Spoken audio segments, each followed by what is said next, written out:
Well, in this great state of Massachusetts, and Boston in particular, we're always worrying about whether there's lead in the homes, because a lot of the homes are old, and most of them were painted with lead paint.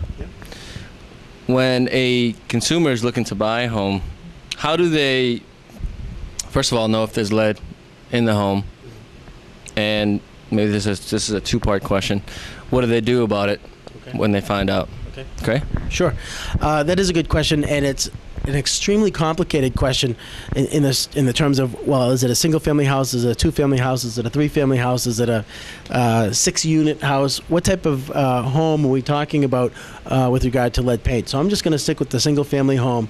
And I'm not. My dates are off a little bit. I think it's 1971 or 72 when the lead paint law lead paint was changed. We could no longer have lead paint. Any house built after that.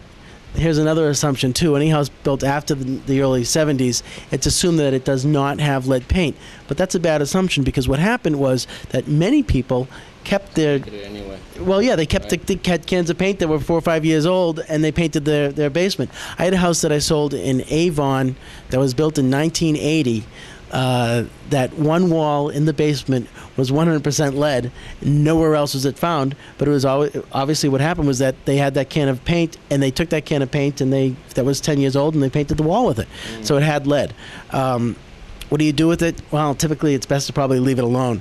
Most people think that they need to have it removed. And with lead paint, when you remove the lead paint, that's the time when it's the scariest. That's the time when the dust comes into the air and it gets airborne and you start to lose hair like I did. In fact, I had a full head of hair until a couple of years ago, and then lead paint came. Oh, man. And look at, it was luscious, it was full, it was everything, just like yours, as a matter of fact. So Down to your knees, right? Yeah, so lead paint can do some damage to your hair. No, that's obviously not true. But it's the removal process that's actually worse than maintaining it. If you have lead paint, again, I'm not a specialist. It's probably better to paint over it or to seal it in some fashion. If you have it removed, you have to have it removed by a professional, and you really should not be in the house until it's clear to go. If there is lead paint in a house, obviously, first of all, the buyer's going to decide whether or not they want it. But second of all, how would they know? Or where should they go for a good estimation?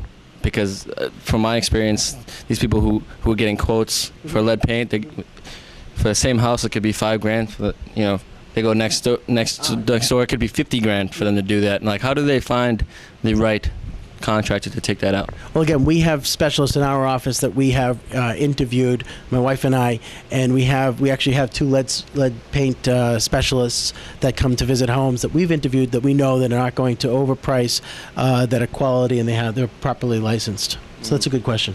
Okay. Just make sure you don't just pick someone out of the yellow pages, right? Yeah, sometimes you might, get lucky, just like I've said before, or even a blind squirrel finds a nut every once in a while. So you can use the yellow pages, but chances are it's better to get a referral. All right. Thanks, Keith. Sorry about your hair. Thank you.